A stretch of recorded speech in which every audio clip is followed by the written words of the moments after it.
Welcome to our course on business research, and your success is my number one priority, and I'm focused on making you job ready.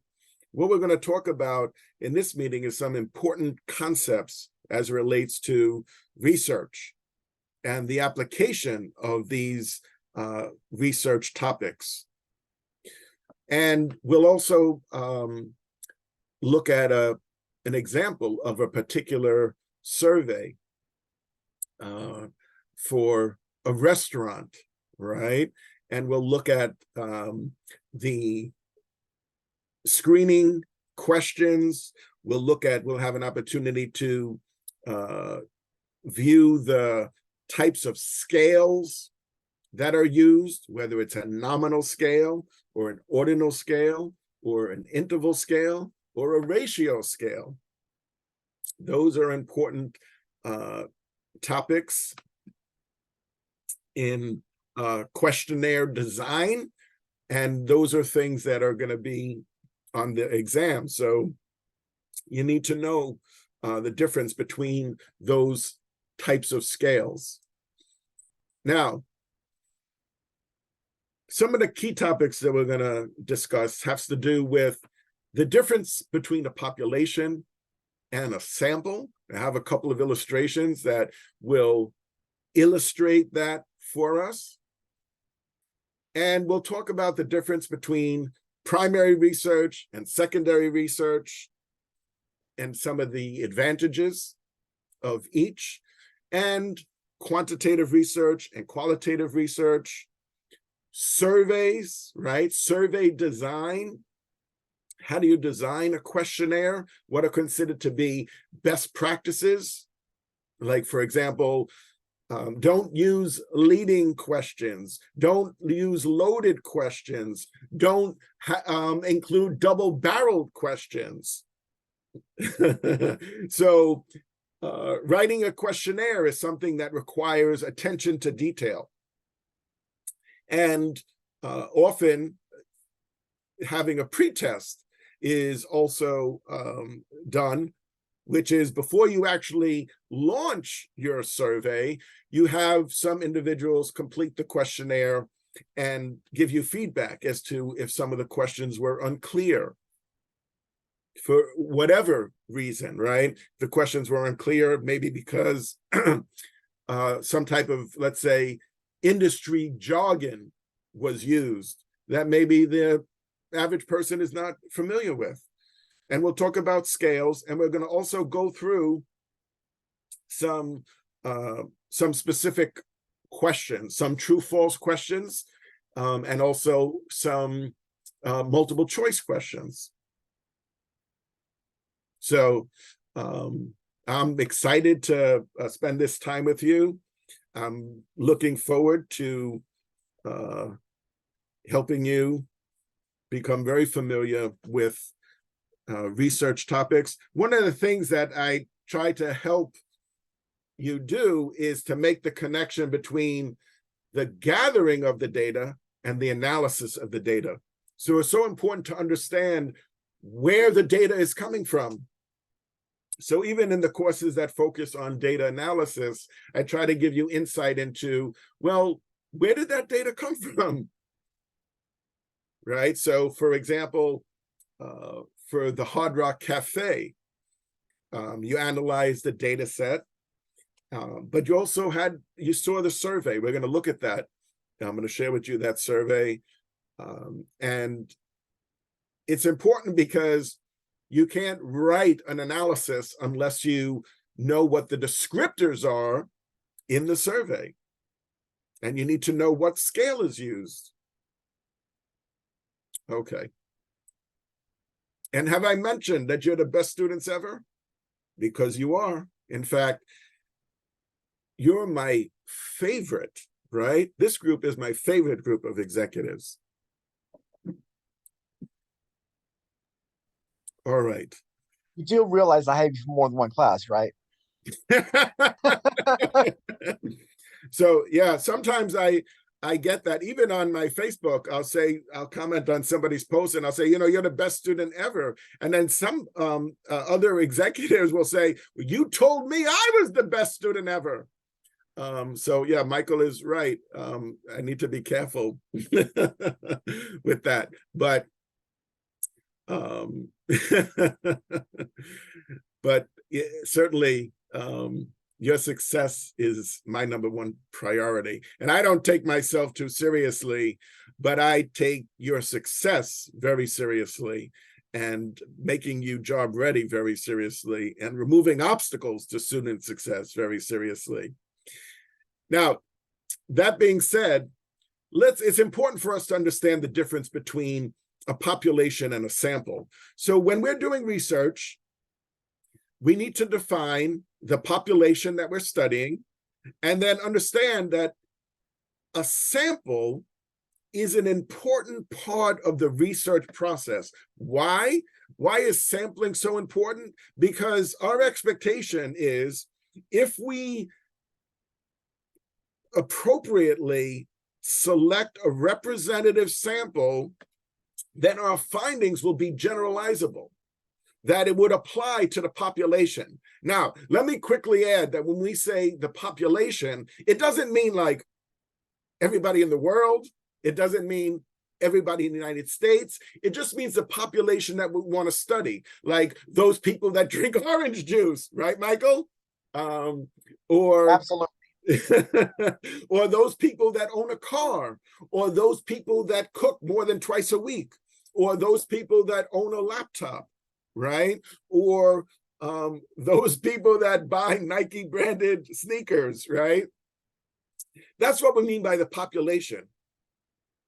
The group of people that we want to study. Questions about that? So it's not everybody in a particular country, right? Or everybody in the world. The population is the group that we want to study. The group that we want to study. And it could be those people that own a home, those people that own a car, those people that drive to work, those people that take the train to work, those people that own an iPhone, those people that eat at McDonald's, those people that eat at McDonald's. That's the population, who it is we want to study. Now, we can't, McDonald's, we know that they have 81 million likes on their Facebook page, and they have approximately 40,000 restaurants. We can't get everybody that eats at McDonald's to complete the survey. That's just cost prohibitive. That's what research is about. That's what marketing research is about. That's what business research is about, is getting a sample, a representative sample, and the expectation is that that sample is representative of the entire population. And the data that we collect and analyze and visualize is generalizable. That means that it applies to the entire population.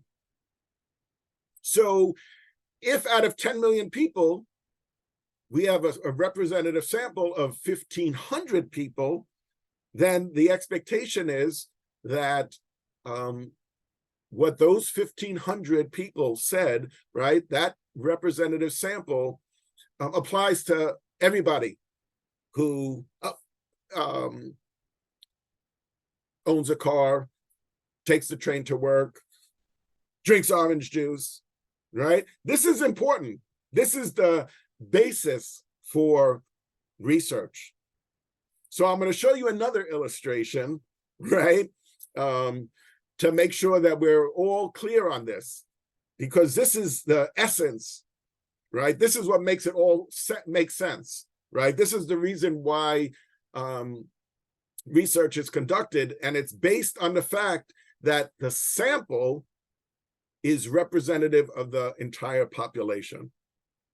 So if you're not too enamored with this visual, maybe the minions will help to clarify. So this is the population that we want to study. right? But we're not going to have everybody in the population complete our survey. We're going to have a sample, a representative sample. So instead of 10 million people, we'll have 1,000 or 1,500 people complete our survey, because the expectation is that that sample is representative of the entire population. And that's known as generalizability. That's important. Here's another visual. So if you didn't think that this was important, maybe by the third slide, you're saying, well, gee, coach, this must really be important. Yeah, this is very important, right? So if you miss this, nothing else makes sense, okay? So it's important that we're all on the same page with this. So if you were to have everybody complete the survey, right, that's known as a census. The only one who does that is the government, right? The government conducts a census. Their goal is to have everybody complete their questionnaire. But in business, right, we take a sample, okay? Questions about that? Okay.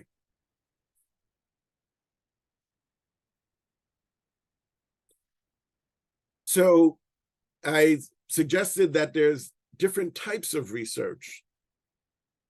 Primary research and secondary research, for example. Primary research is research that we initiate as an organization. We initiate it. Now, we'll hire somebody, even big companies hire firms to conduct their research. That's still considered primary research. So it doesn't mean that the company needs to have an internal market research department and a team of people that draft the survey or the focus group discussion guide. It just means that we initiate it. And even if we hire an outside firm, which is very common, and I've done that work for many years, it's research that doesn't currently exist. So primary research is research that does not currently exist. And importantly, it's proprietary. That means that other orange juice companies, other car companies, other electronics companies don't have access to this research. It's our research, right? It's research for our company. Now, that means it's expensive, right? It's much more expensive than secondary research. Secondary research is research that already exists. We could go to the internet right now. I've shared with you previously all types of research reports. I could share with you a current version of the snack food industry report from Information Resources, which is a large market research organization. It's free. That report is free. So secondary research is research that already exists. It's not proprietary because everybody in the snack food industry could see it. We could see it, right? Our research team here, this group of executives, everybody could see it. That's certainly a weakness, right? That it's not confidential, that it's not proprietary. But it is certainly much less expensive. So some reports, some secondary research reports are free. Some are $500. Some are $5,000. Some are $15,000. For us as individuals, that's a significant cost. For a company, $15,000 to get a report that already exists about the car industry is not a lot of money. And by the way, you could get it instantaneously, like download it to your laptop tonight after entering your corporate credit card information. Primary research takes time to implement.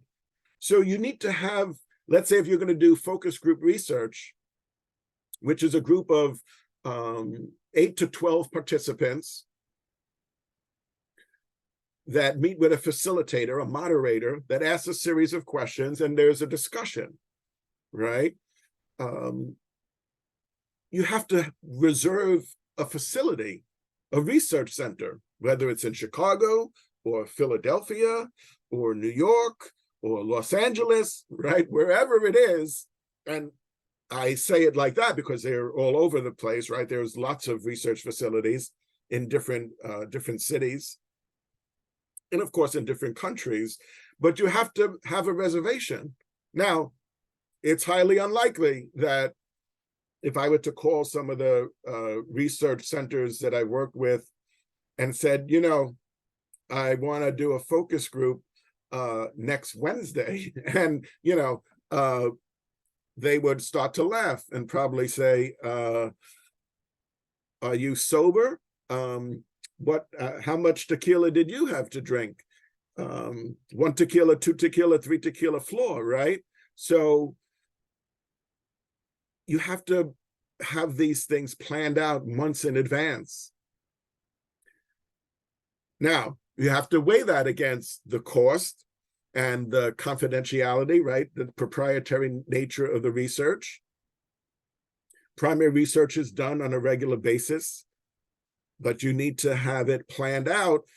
Certainly, one of the weaknesses is that it's not immediate,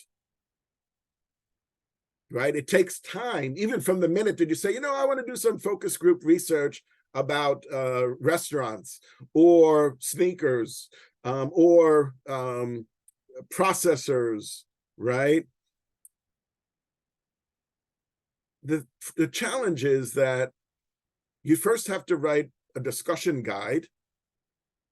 So nobody goes into, not even Coach B, goes into a focus group as a moderator without a discussion guide. You have to have a plan. You have to have your questions mapped out, right? And you need to give thought to what type of questions you're going to ask so that we could gather information that's going to inform our decisions.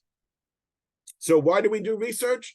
To be able to make fact-based decisions, to collect data that we're going to transform into information so that we can make decisions. So this is important. This is an important part of research, and what I'm explaining here absolutely is going to be on the exam. So that's one of the reasons why I'm taking the time to review this with you. Any questions about primary research and secondary research? Remember, primary research is research that doesn't exist yet, right? Research that we initiate as an organization. Secondary research is research that's already out there. One of the challenges with secondary research has to do with the credibility of the source, and that's why besides from the issue of plagiarism, but that's why I've always am so adamant about you providing in-text citations, because the reader of your report, the reader of our report, is going to make an assessment as to the credibility of the source. So when you share information from those reports, anybody who's reading that is going to be thinking, well, how do you know that? And how do you know it's 51 billion? How do you know it's 50? How do you know the sales of Nike last year were 51 billion? Well, I got it from the Nike annual report. That's published by the company, right? How do you know that 42% of the Nike sales are direct and 58% are wholesale? I also got that from the Nike annual report. Now, if you got it from a report published by PwC, right, one of the top 4 consulting firms in the world, then you would indicate that, right? You would put that as your in-text citation. But maybe it wasn't PwC or KPMG or Deloitte, right, or Ernst & Young. Maybe it's XYZ research firm. Now, you have to think about that. Is that credible? Is that credible? It might be, but that's something that is a consideration with secondary research. With primary research, but that's not an issue. It's something that we initiated, right? Something that we conducted. Now, that's important to understand the types of research, primary and secondary.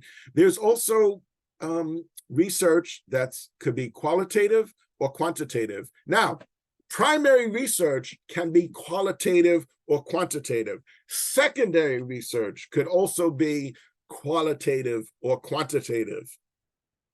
Questions about that? So there's a lot of different ways that things can be classified. People can be classified a lot of different ways. People can be classified by their age group, by their occupation, by their gender, by their ethnicity, by their religion. And products, right? Products can be tangible or intangible. Products can be durable or non-durable. But importantly, when we talk about a tangible product, that's not the same thing as tangible or intangible assets. That's a different topic. That's important. An example of an intangible asset is the company's brand. When we talk about tangible products, or whether the product is intangible, it has to do with whether or not you're able to touch or feel it, right? As it relates to a particular product, like a sneaker or a volleyball or a soccer ball or a t-shirt. That's different from an accounting classification as it relates to an asset, whether an asset is tangible or intangible. So research can be primary or secondary, and primary research can be qualitative or quantitative. So qualitative research is non-numeric. An example is a focus group. That's qualitative. Why do we say it's qualitative? Because you have 10 to 12 people in a room with a moderator, and you ask them a variety of questions, and there's a video recorder, there's an audio recorder, there's people behind the mirror that are observing, like other executives, sales manager, marketing director, maybe an internal market research director, sometimes vice president of sales or vice president of marketing, product manager, brand manager. They're observing what's going on.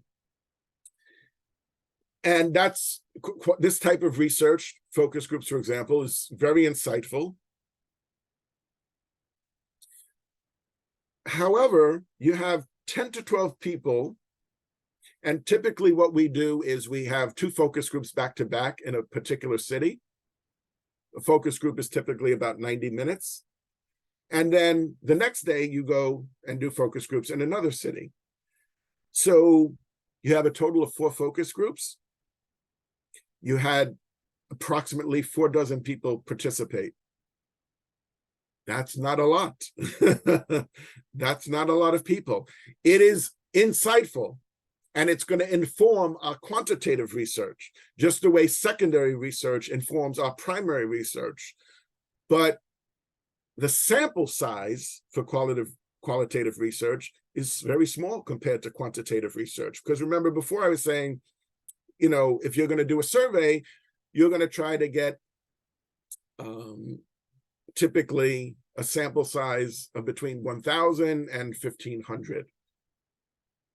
And there's a way to crunch that number, but as a rule of thumb, right? Because it depends on the size of the market. And but like I could assure you that a good rule of thumb is between 1,000 and 1,500. What's my point? 1,500 is a lot more than 48, right? So what are you going to say? 48. You ask people, what's your favorite beverage? So Jamie says milk. Michael says, well, everybody knows that orange juice is Michael's favorite beverage. Renaya says soda, right? Elizabeth says iced tea, right? So that's really all that we're gonna be able to walk away with, which is important, right? That's important. That's helpful to know that, right? That Samantha preferred beverage is coffee. Okay, that's absolutely important. Camilla drinks cranberry juice, right? Lourdes drinks what? Bottled water. Defina drinks what? Sparkling water. That is helpful. That is insightful. That's important, right? That's going to help us decide what type of questions we're going to ask and how, and we're going to verify that those inputs in our surveys, in our quantitative research. But again, that's what we know. Now, that's not statistically significant. That's not the same thing as saying 72% indicated that orange juice was their favorite beverage. All I could say is Michael says that orange juice is his favorite beverage. 90%. Right, 90% of the time. And maybe, sometimes he adds something to the orange juice, right? So don't tell anybody. So it's still focus groups. It's an important research tool, but we have to absolutely make note of the fact that it is qualitative in nature, right? The sample size is certainly small compared to quantitative research. And an example of quantitative research is a survey, because typically you'll have, approximately 1,500 people complete the survey. Then you could say 33% indicated that soda is their beverage of choice, right? That's important. That's important to know. And we could ask a variety of questions like about, for example, the rate of consumption, right? How frequently do you drink orange juice? Is it once a day? Is it twice a day? Is it 3 times a day? Is it once a week? Is it once a month? And the reason why that's helpful to us is because once we know what percentage are what we call heavy users, right? And what percentage are moderate users and what percentage are light users, then we could customize our marketing approach to try to get the moderate users to drink more orange juice. How do we get the light users to drink more orange juice? And what about those that don't drink orange juice at all? Why? We need to find out why. Right? We need to find out the reason why they're non-adopters. Why are there light users? We need to also understand purchase intent. Remember I said, everybody gets excited when we do branding research and we're measuring the aided awareness and unaided awareness for a particular brand. And it's so, people become so exuberant because they say, well, the unaided awareness of Pepsi is 99%. Great. Now ask them, what percentage of them drink soda? And that's when people fall out of their chair, right? Because everybody doesn't drink soda. Of course, everybody is familiar with the Pepsi brand name. That doesn't mean they drink soda. So the questions that you ask are important. They make a difference. Now,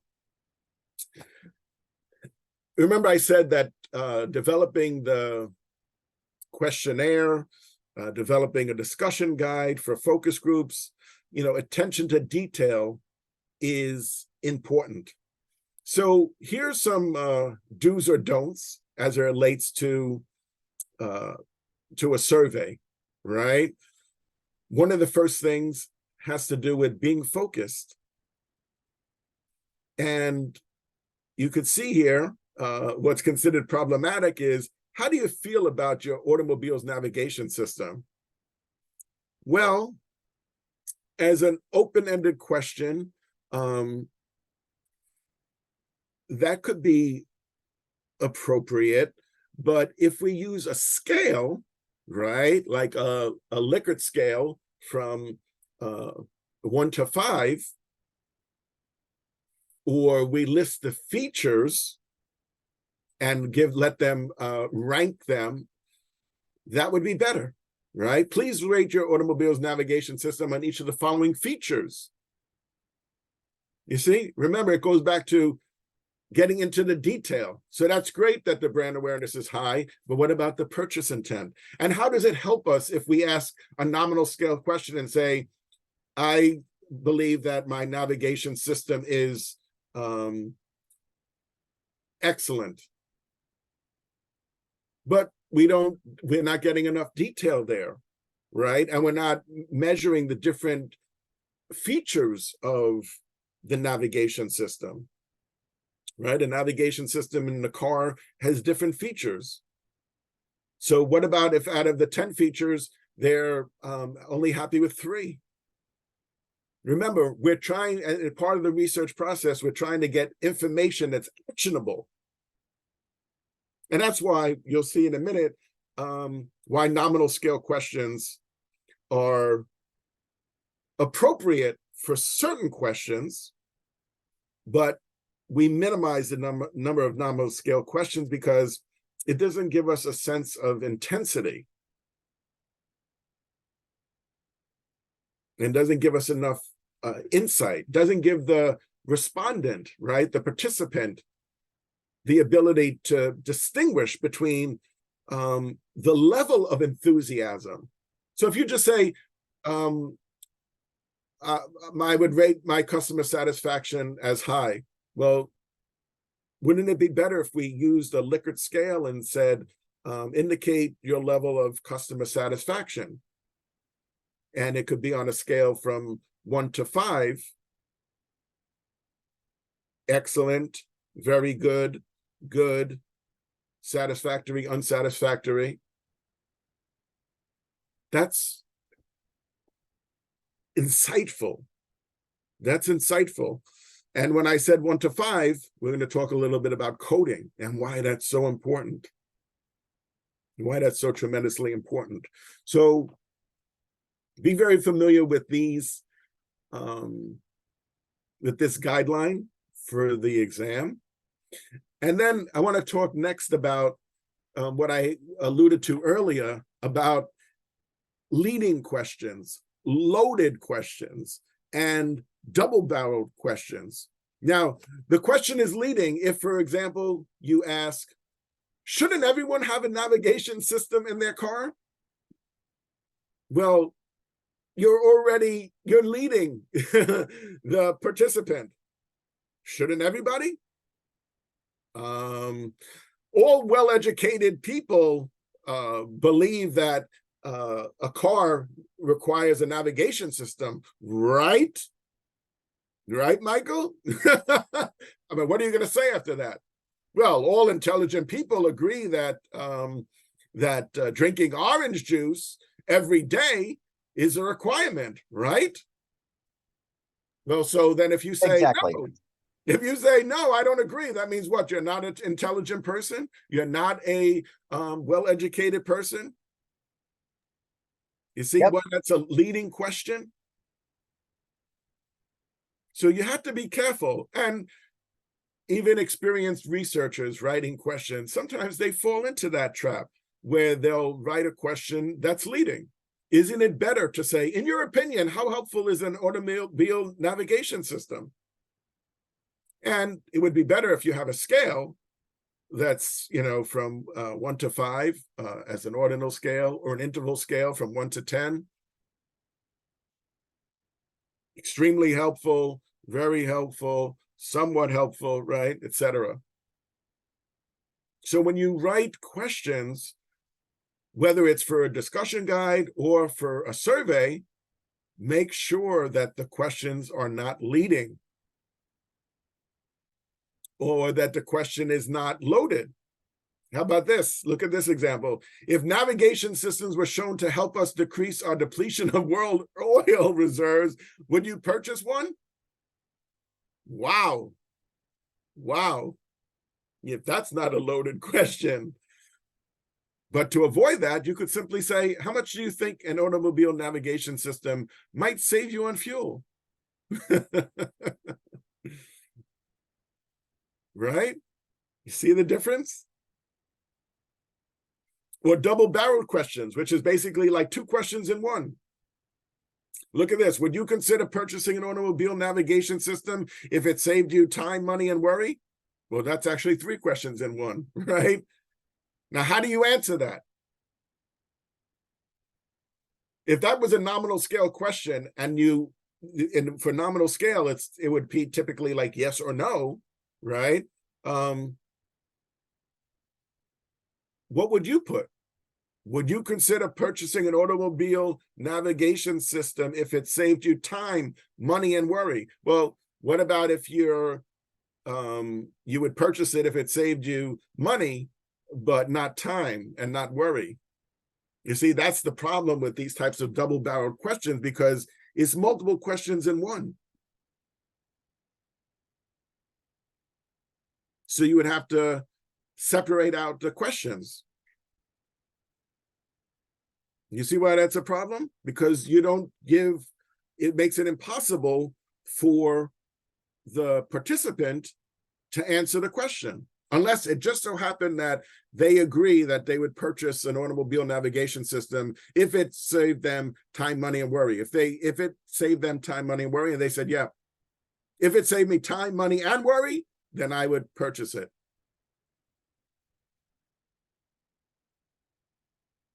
Questions about that?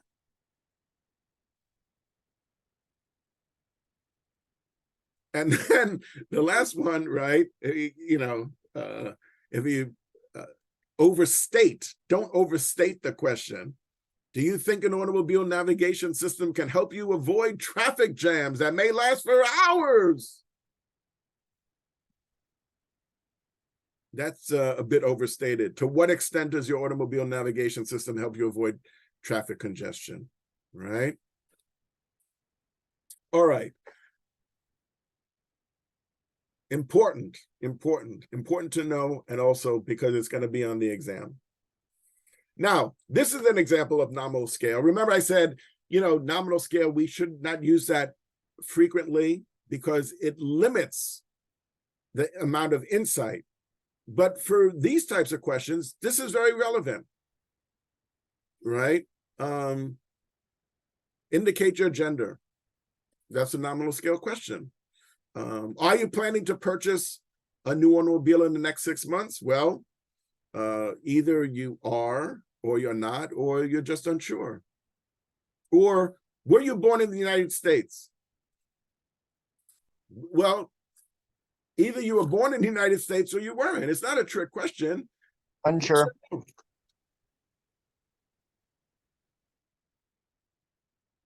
Right? Those are examples of a nominal scale, right? A question that uses a nominal scale. So we want to minimize the number of nominal scale questions and use ordinal scale and interval scale type questions. But it doesn't mean that nominal scale is never appropriate. Do you own a car? Yes or no?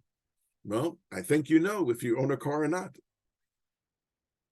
And, probably the number of people that own a car with their cousin is probably limited. So there shouldn't be any confusion about that. Did you graduate from college? Oh boy, I think you would know if you graduated from college or not. So yes or no? Yes or no? Those are good questions to use a nominal scale. That's just yes or no. There's no like in between. But customer satisfaction Yeah, there's some in between. Or if we're measuring people's attitudes, opinions, and perceptions, those are not typically yes or no type things, right? Your opinion, right? Let's measure the level of your agreement. It's not that you agree or disagree. It's, well, do you strongly agree? Or do you agree? Or are you undecided? Or you disagree? Or do you strongly disagree? See, that's a better question than just, do you agree or disagree? Well, there's got to be, we would be better off measuring the level of intensity as it relates to agreement. Here's an example of an ordinal scale that uses a 7-point Likert scale. So a very famous researcher, his name is Likert, right? And that's why very often Likert, when we talk about a scale, right, he developed a scale, a 5-point Likert scale, right? It's a 5-point scale, but we always tend to mention the famous researcher, right? And it's an example of an ordinal scale. So, like I just described, is a Likert scale: strongly agree, undecided, disagree, and strongly disagree. That's a type of ordinal scale, and was created by this famous researcher named Likert. Now, importantly, one of the reasons why that's so important is because we're able to code those choices. And as opposed to an open-ended question where everybody, whether it's Renaya or Michael or Jamie or Lourdes or Elizabeth or Muhammad or Dafina or Jasmine, right, would explain in their own words, right, the responses, the choices are predetermined. So you don't need to try to interpret what the participant is saying, right? We've already predetermined the responses. That's better. Now, we do have some open-ended questions when we do survey research. We do, but there's few of them. There's few of them. Questions about that? Okay, so these are great examples. Yes, I'm going to share this PowerPoint and also the video. Here's an example of an interval scale from 1 to 10. So rate these shows. America's Got Talent. Who watches that? Anybody here? Who has time, right? Who has time? You're working full time. You're pursuing a graduate degree from an AACSB accredited program. Who has time to watch America's Got Talent, American Idol, Dancing with the Stars, right? This question asks, on a scale of 1 to 10, which is an example of an interval scale, your level of enjoyment.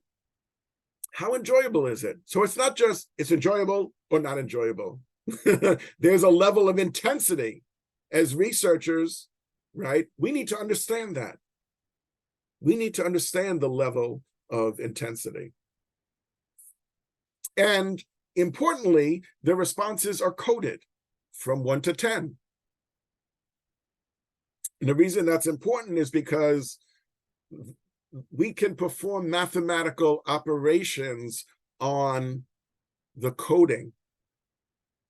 So remember, you've opened up data sets over the last several semesters that I provided you. And when you opened up the data set, regardless of the software that's used, you saw 1s and 5s and 3s and 6s and 8s and 9s and 4s and 10s, right? You saw all those numbers. That's the coding. And why it's so important to have data coded is because we can perform mathematical operations on that. Like what? We could compute the mean, right? We can determine the mode. We can compute the standard deviation. We can compute the variance. Well, fortunately, we could use the statistical software to compute those statistics. So coding is very important. We're coding the responses. Okay, this is an example of a ratio scale. What is your age? Right?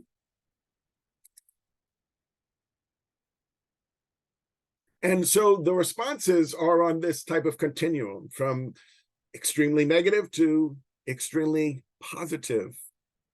And those are some examples of different descriptors. These are known as descriptors. Strongly disagree is a descriptor for the scale, right?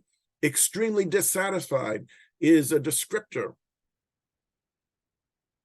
Extremely unlikely is a descriptor. I think by now you know that your success is my number one priority, and I'm focused on making you job ready. And you are learning a lot. You are learning a lot. You're being transformed from a student to an executive, and you are the best students ever. And you know that being your coach means a great deal to me. And I care about you a great deal. And this is not the end. This is only the beginning. So now I'm going to share a different screen. Okay. Stay calm. Stay calm. All right. Let's see. Let me see. Tell me if you could see this questionnaire on the screen. I can see it. You can see it? Okay, Jamie. I don't know if I want to even try to make it larger. Let me see if I could do that.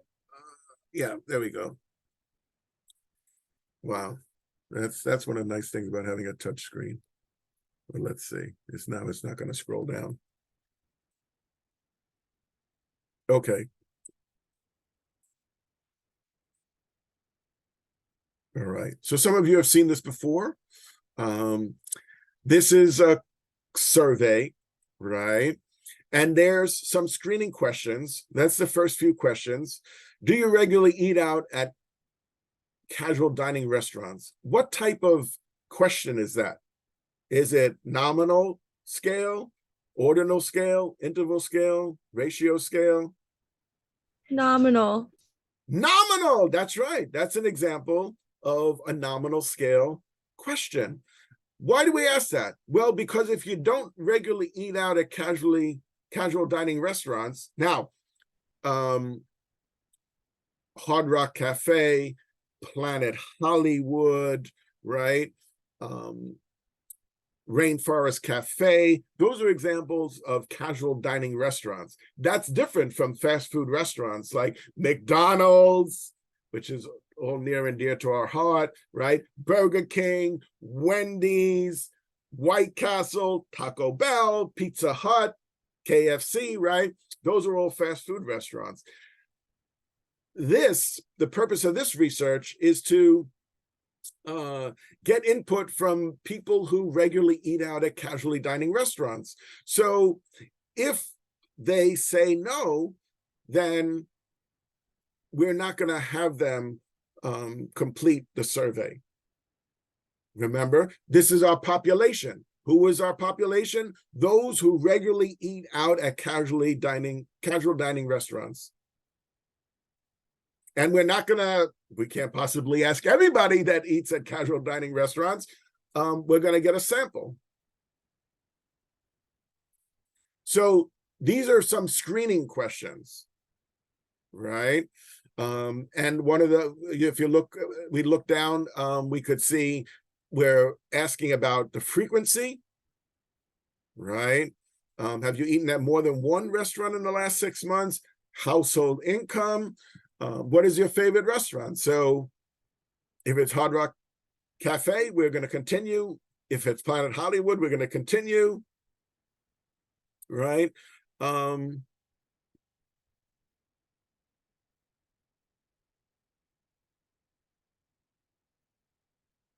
But if not, we won't have them complete the survey. But if yes, we'll tell them, well, we'd like you to answer a few questions about yourself and your experiences eating at whatever the restaurant is. Now, notice that it says we will ask you to answer a few questions about yourself and also your experience eating at a particular restaurant. We have to ask those demographic questions.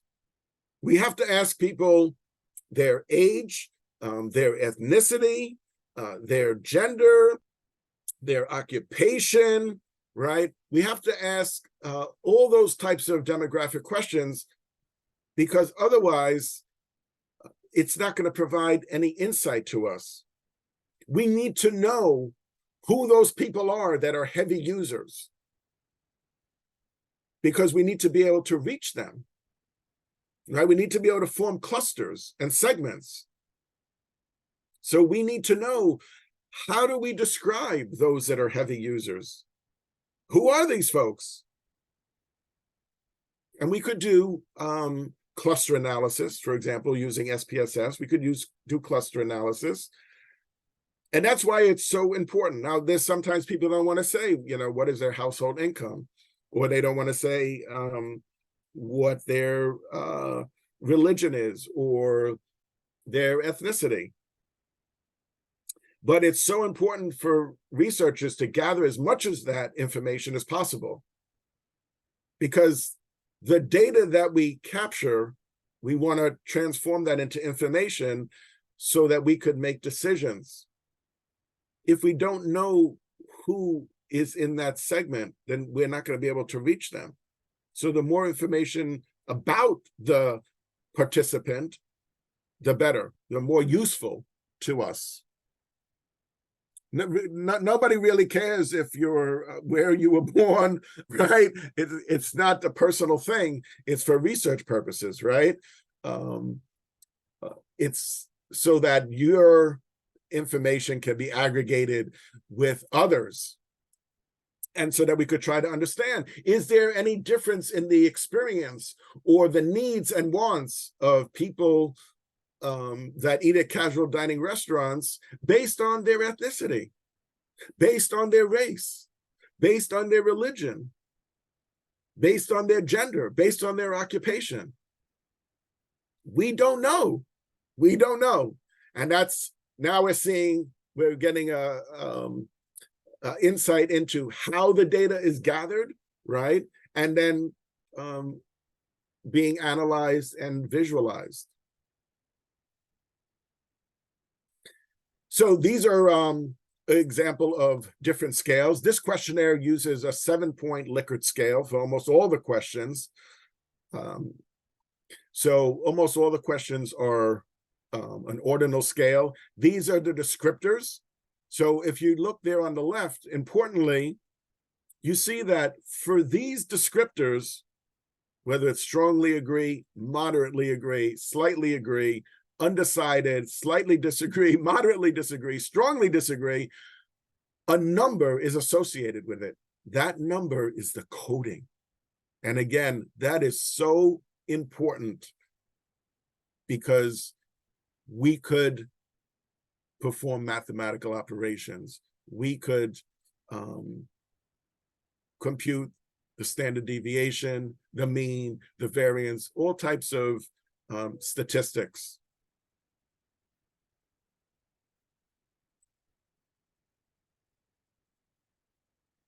So these are a variety of different questions. Importantly, these questions measure a level of agreement, but there's also other questions that measure the level of satisfaction. So the descriptors are different: very satisfied, moderately satisfied, slightly satisfied. The probability of returning, right? These are different descriptors. Why do we care? Why do I emphasize that? Because when you get the statistical output and it says the mean is 5, well, for this question, 5 means slightly satisfied. for this question, 5 means might return. For this question, 5 means might recommend. Otherwise, you have no way of knowing. I don't know. If I generate the statistical output, it says the mode is 5. I have no idea what that means unless you go back to the questionnaire.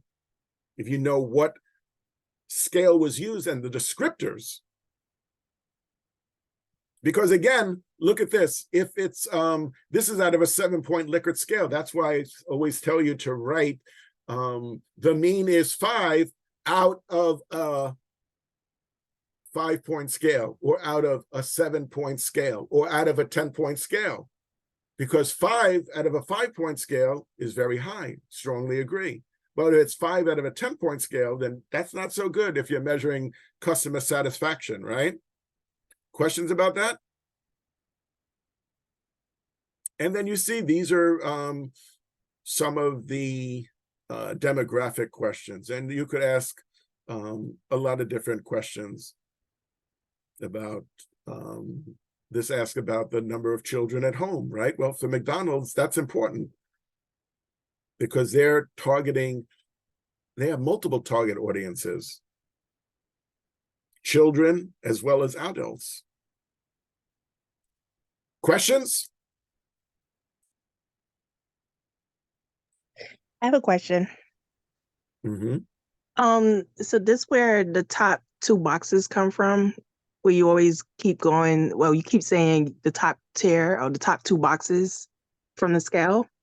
Right. So in terms of the top 2 box, the top 2 box would be, let's see if we can move this down a little bit.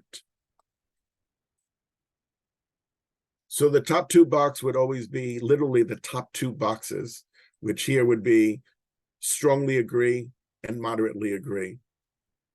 Now, when we write our analysis, when we write our bullet points, we also look at, well, what is the largest percentage, right? What is the second largest percentage?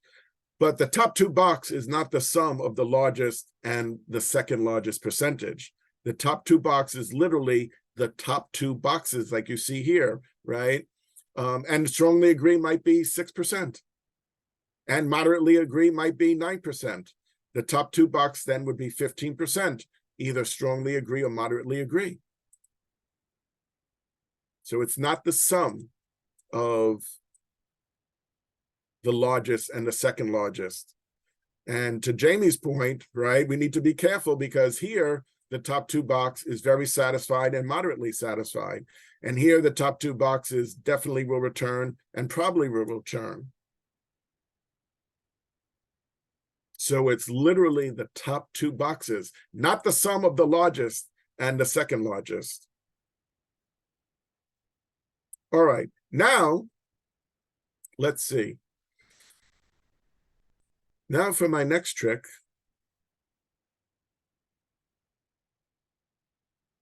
Let's see. Now for my next trick. This might actually be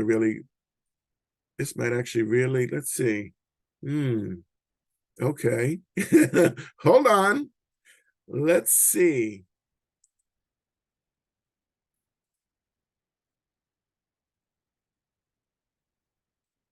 Let's see where this downloaded.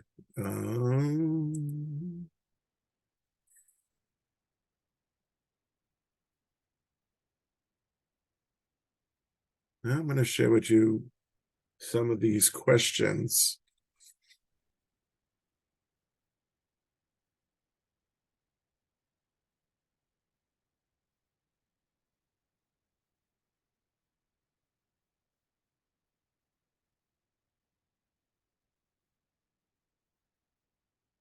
Give me 1 second here.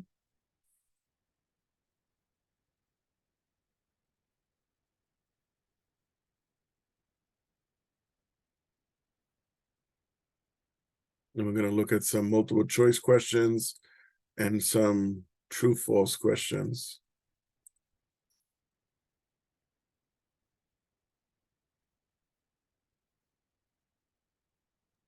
Professor, are you sharing anything? Because No. I don't. Okay. No, not right now. Right now, I'm going to bring up a file that has the multiple choice questions and the true false questions.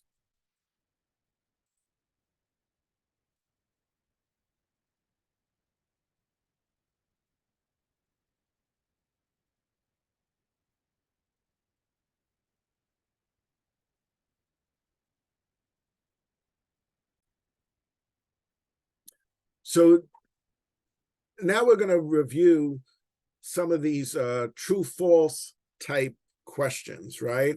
So the first one is, properties are the specific features or characteristics of an object that can be used to distinguish it from another object, right? That's this statement here. And that's true. Now, the next statement, measurement underlies marketing research to a great extent because researchers are keenly interested in describing marketing phenomena. Yes, that's true. That's a lot of what we were just discussing is our effort to measure, right? That's what underlies marketing research, is our attempt to measure, because we're trying to understand needs and wants, attitudes, opinions, perceptions, right? Purchase intent, actions, right? So that's true. 3, measuring subjective properties is not difficult. It's not a difficult process since the marketing researcher must adapt. Okay, must adapt or develop a rating scale formats that are very clear and used identically by respondents. Now, that's false. That's false, right? Yeah. Yes. Okay. Number 4, scale development, right? So we could develop different scales. There's many traditional scales that are used time and time again, like some of the ones that we were looking at in the questionnaire about casual dining. Scale development is designing questions and response format to measure the subjective properties of an object. That's true. True. That's true. So the first statement is true. The second statement is true. The third statement is false. The fourth statement is true. And now here's a question. Now we're going to look at some scales, some questions about scales. Nominal scales, right? Nominal scales indicate only relative size differences among objects greater than, less than, or equal to, right? That's false. 5 is false.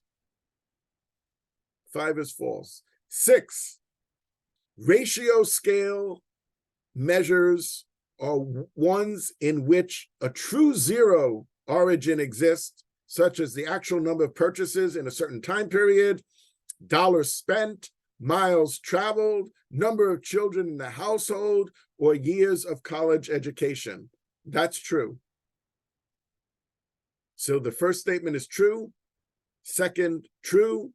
Third, false. Fourth, true. Fifth, false. 6, true. 7, scale measures are those in which the distance between each level is unknown. That's false. That's absolutely false. We know the difference and the distance between each level, like between 10 and 9, like between 8 and 7, like between 7 and 10, right? So 7 is false. 8, interval scale measures, right? Like, for example, 1 through 10, are rating scales for object properties where for the adjacent levels, the distance is normally defined as 1 scale unit. But that's not necessarily true. So that's also false. 7 is false. 8 is false. 9, it is a best practice to invent a novel scale format with every questionnaire. Oh, goodness gracious. I mean, wow. no, that is not a best practice. And why somebody would want to do that is beyond me. That's false, right? We're fortunate we have well-defined scales that we could use, right? We don't need to invent new scales, right? So 9 is false, and 10 is essentially reaffirming what I just said. Marketing researchers use standard scales rather than inventing new ones for each research project, which are often referred to as workhorse scales. That's true. 11, the Likert scale is flexible when it comes to measuring constructs or concepts. That's true. And remember, Likert is the name of the researcher. 12, with a reliable measure, a respondent responds in the same or very similar manner to an identical or near identical question.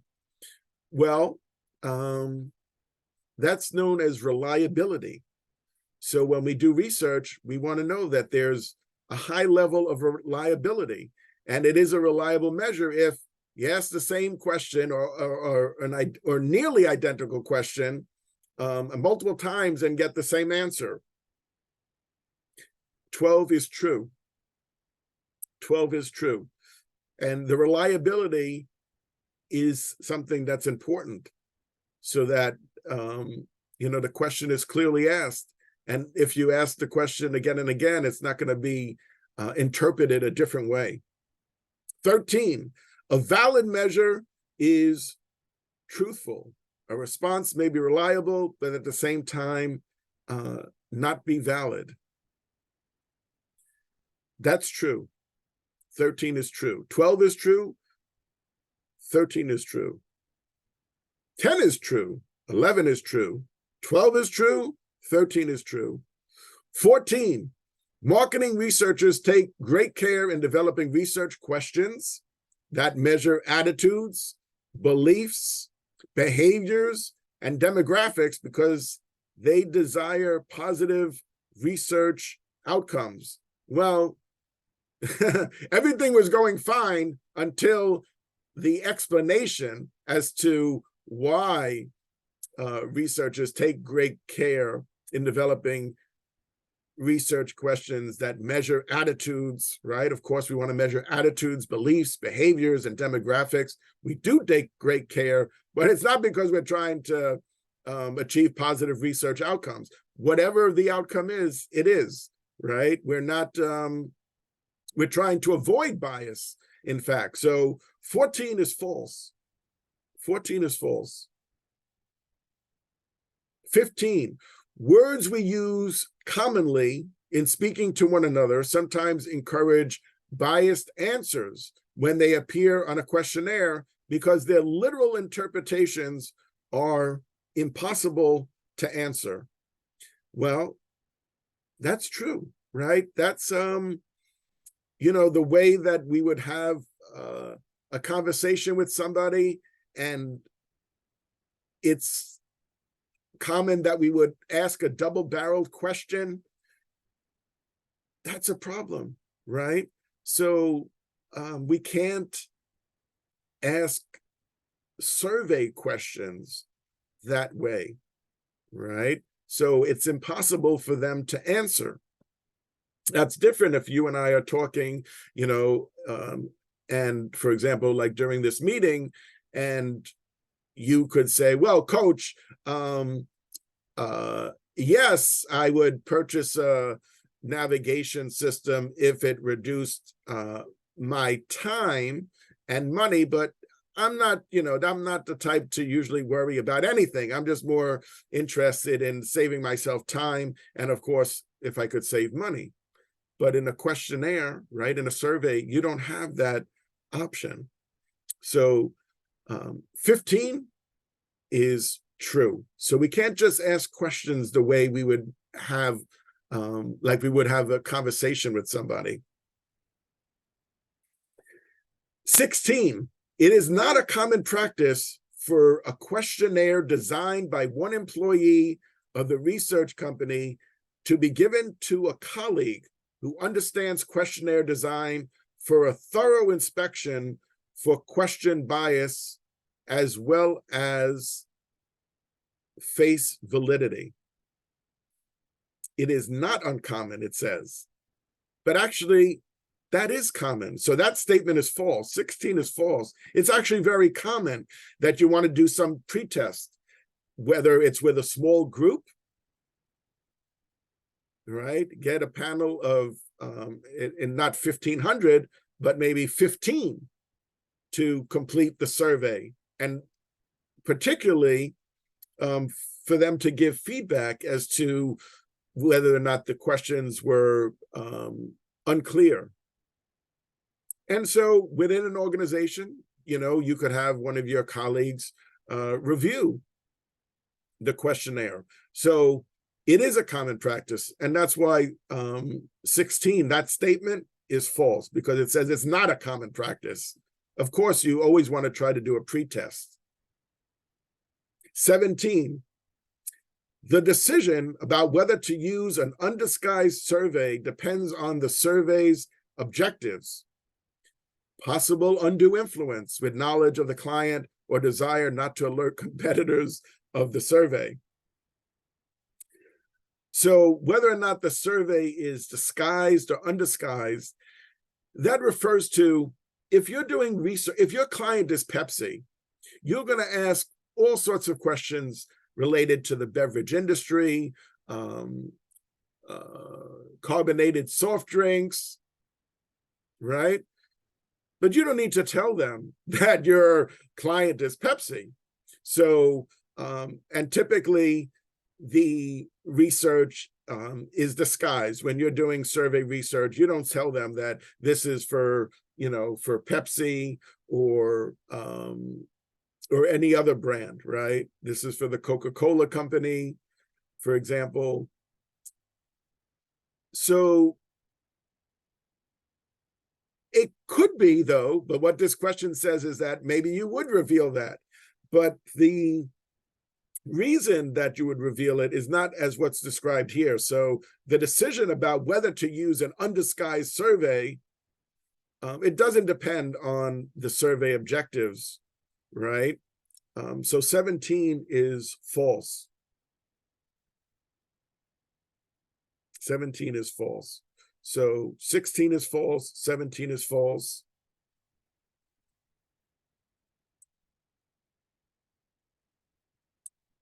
Now, 18, any self-administered survey qualifies for anonymity as long as the respondents does not indicate his or her identity and provided the questionnaire does not have any covert identifying tracing mechanism. And that's true. So a self-administered survey could be considered anonymous, right? That's not always an issue, right, about the anonymity. Sometimes when you're doing commercial type research, right? So for a client, not like for academic research, right? Like you completing a survey, that's for academic purposes, right? So you get experience in completing surveys and market research, right? But that's not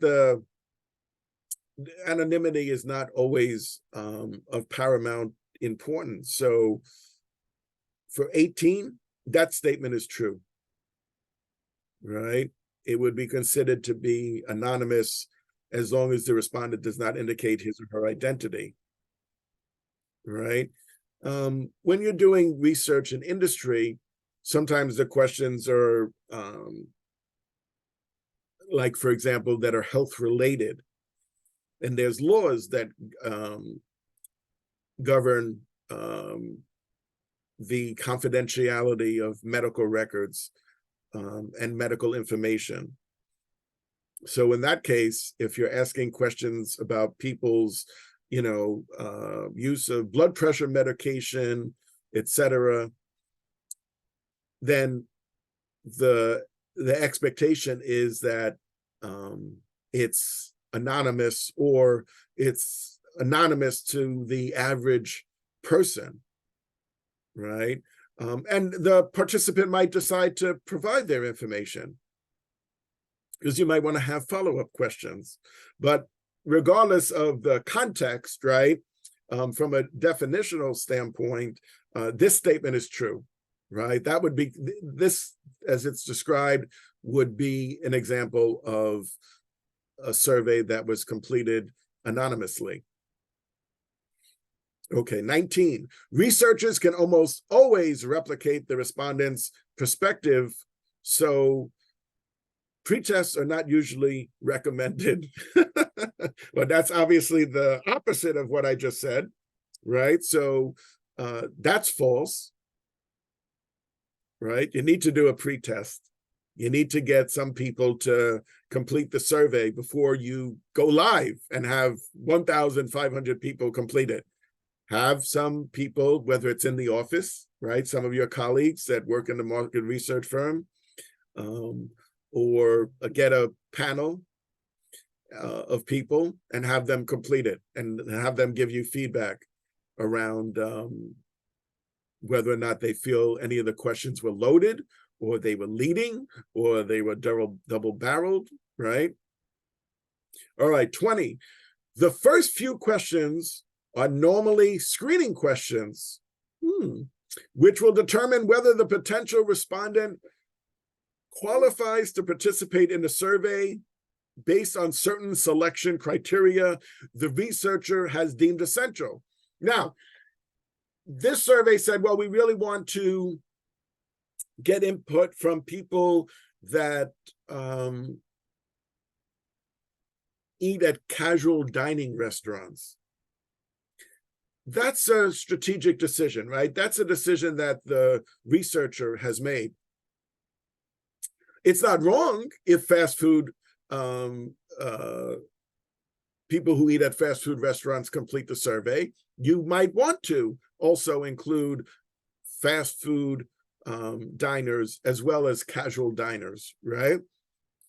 That's a decision that has to be made. It's not that it's wrong, but remember, who is your population? Is it casual diners? Is it fast food diners? Is it all people that eat out at restaurants? Whether it's formal dining or casual dining or fast food. So 20 is true. 20 is true. Now what I'm going to do is I'm going to go through this very quickly and read the answers, right? 1 is true. 2 is true. 3 is false. 4 is true. 5 is false. 6 is true. 7, 8, and 9 are false. 10, 11, 12, and 13 are true. 14 is false. 15 is true. 16 and 17 are false. 18 is true. 19 is false. 20 is true.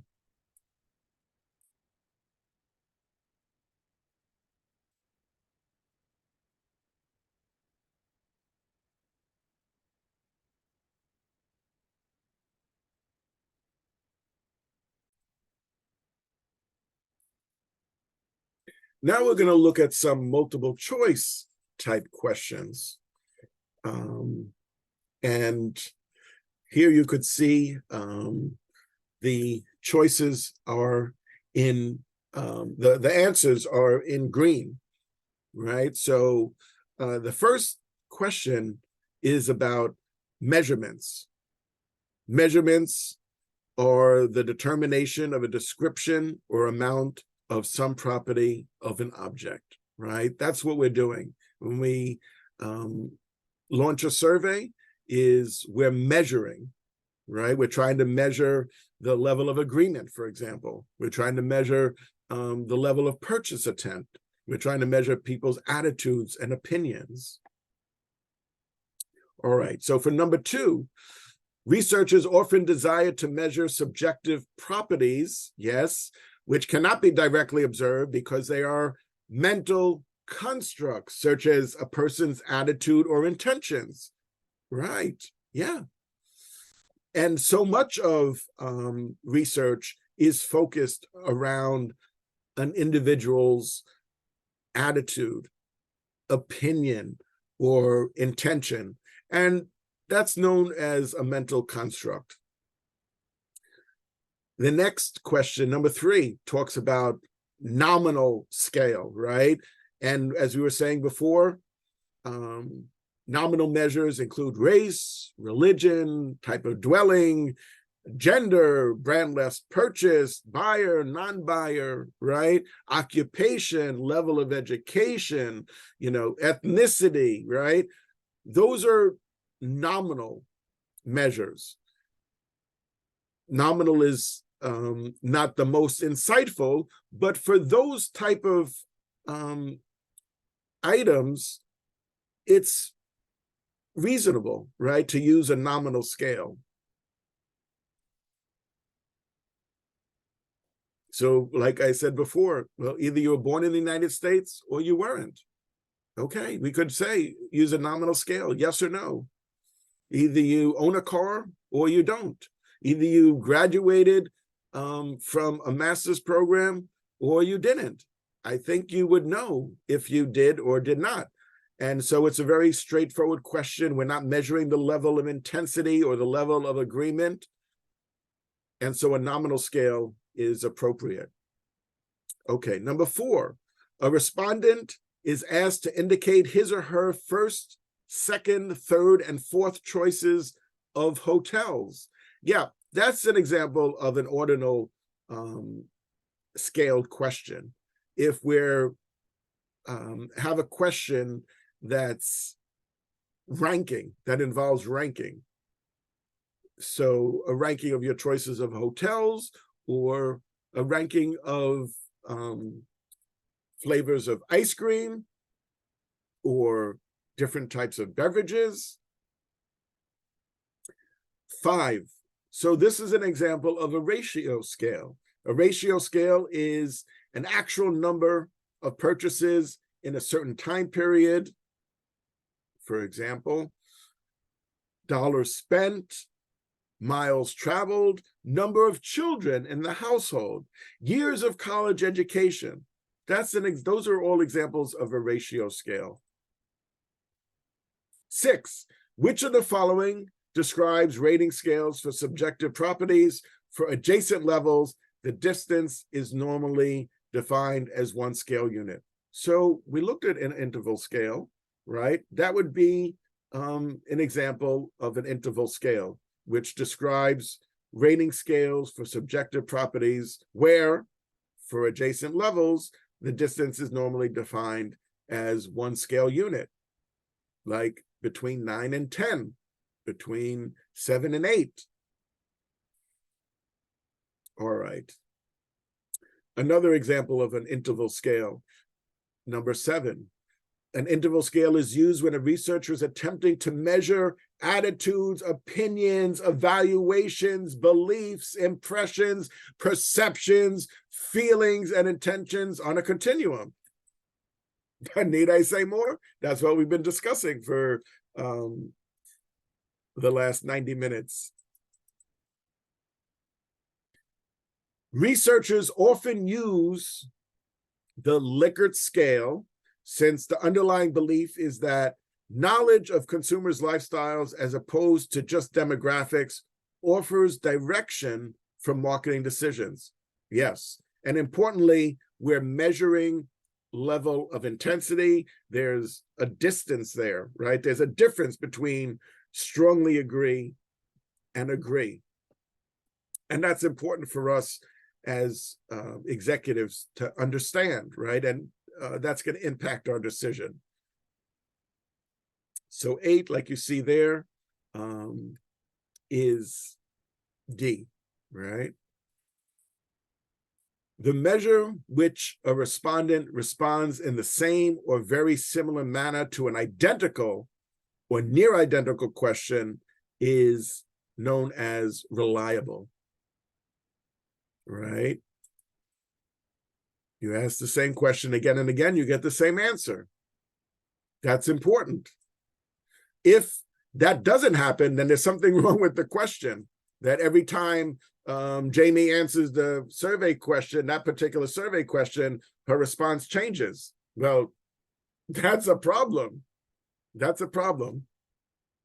10, which of the following constitutes an assessment of the exactness of a measurement relative to what actually exists? But that's validity.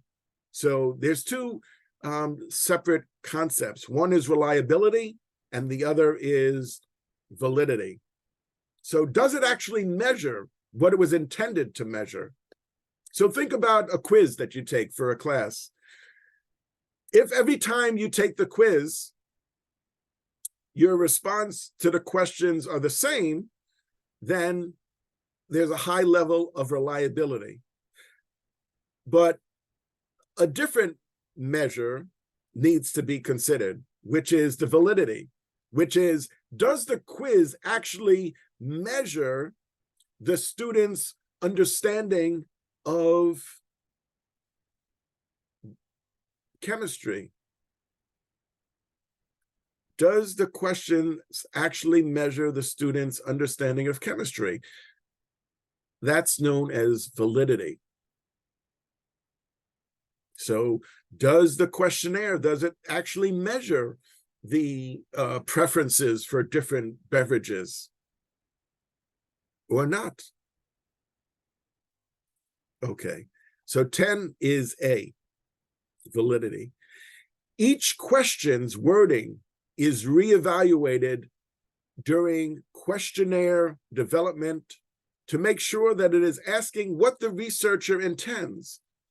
In this process, at the same time, the researcher strives to minimize question bias, right? So that's choice A, minimize question bias.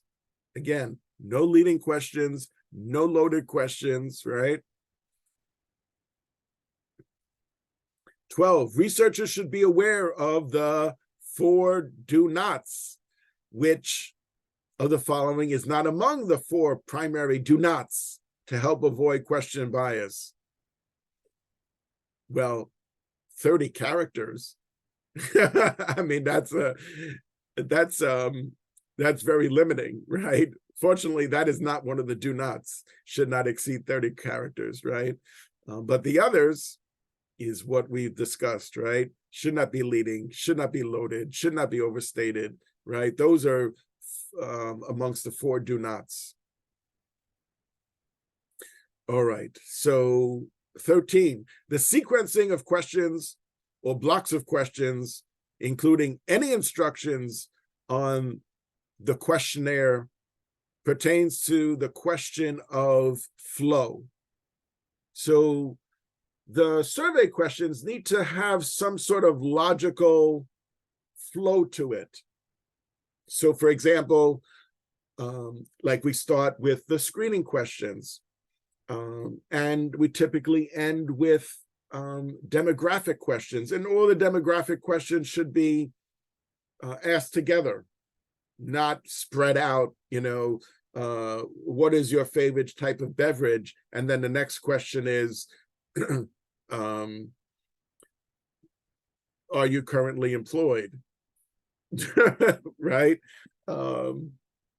And you saw in the survey, there was categorized blocks of questions.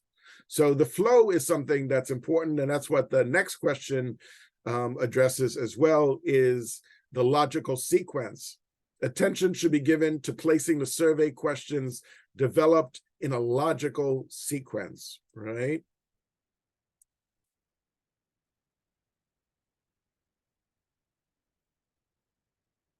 Okay. 15, questions used near the beginning of the survey to get the respondents' interest and demonstrate the ease of responding to the research request are known as warm-up questions. Yep. warm-up questions.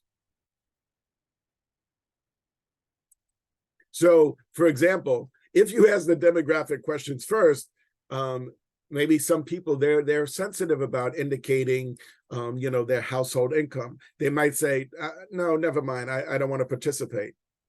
But even if they don't answer some of the demographic questions, and you ask them at the end, at least you capture their attitudes, opinions, levels of agreement, perceptions, and intentions, right? But there's some questions that, for whatever reason, that there's some demographic questions they'd rather not answer. All right. So those are known as, those early questions are known as warm-up questions. 16, questions requiring some degree of mental activity, such as evaluating choices, voicing opinions, recalling past experiences, indicating intentions, or responding to what-if questions are placed deeper in the survey are scaled response questions, right? So there are some warm-up questions, but there's also some that require some thought on the part of the participant. There are different types of survey question tools that we could use, like Qualtrics and Survey Monkey, Survey Gizmo, right? Those are computer-assisted questionnaire design software. They're very helpful for a limited number of respondents. It's free. So, like, for example, if you were doing, a project, and typically they'll let you have 50 to 100 respondents complete your survey for free. So you could use their software to design your questionnaire and let people complete it. But it's you can't. They're not going to let you have 1,500 people complete it for free. Then so there's the free version.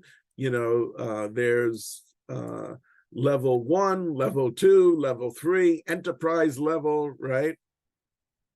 Okay. Which of the following correctly defines the term coding?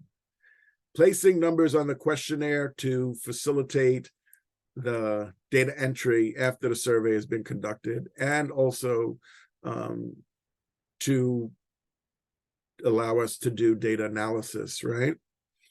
Coding uses numbers associated with question response options to facilitate data analysis after the survey has been conducted. Coding, that's choice D there, right? See the little green dot? Which of the following involves conducting a dry run of the survey on a small representative set of respondents to reveal questionnaire errors before the survey is launched? That's the pretest, right? That's the pretest.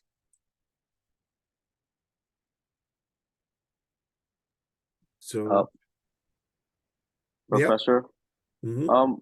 can you go to the 15, 16, 17?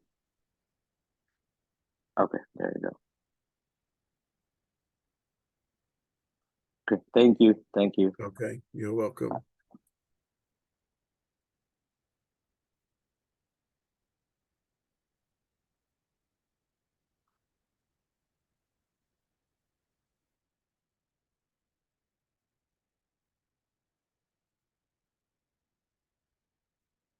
Okay.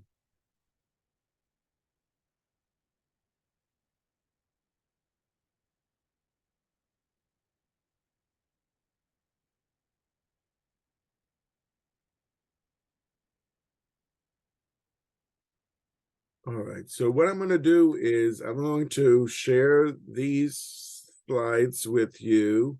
I'm also going to share with you the video recording. And I'm also going to provide you with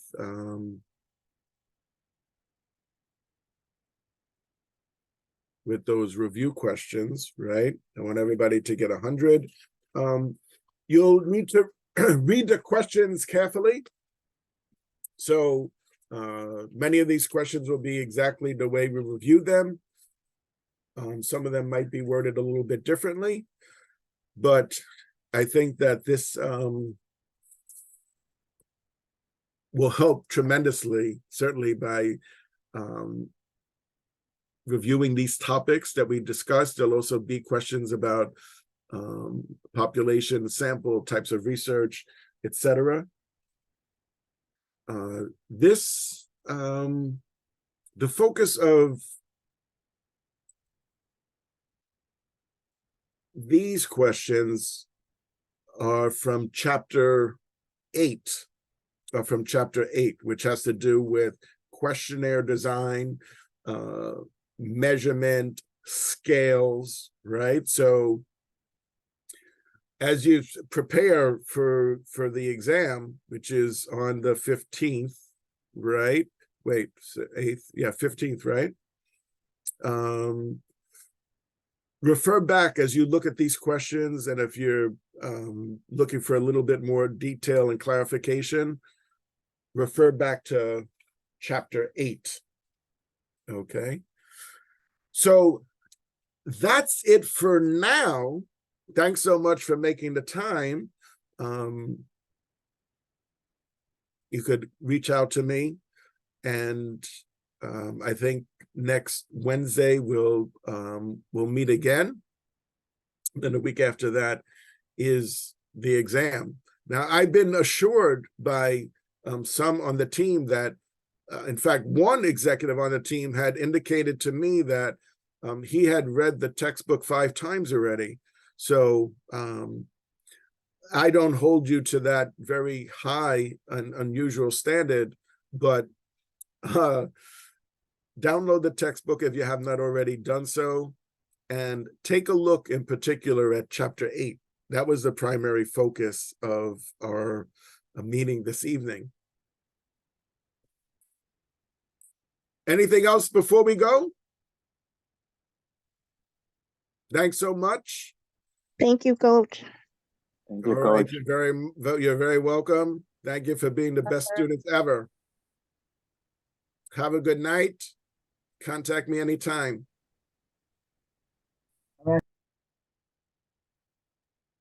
Have a nice night. All right, thank you. You too, Michael. Good night, Professor. All right, Samantha, Sam I am. Thank you so much. Thank you. Have a good night. All right, you too. Good night, Professor. Thank you. All Sweet right, you're dreams, very Coach welcome. B. Sweet dreams. Yeah, sweet dreams. Coach B never sleeps. Nobody thinks Coach B sleeps. But thank you for the wishes. Thank you, Coach. Good night. All right, you're very welcome.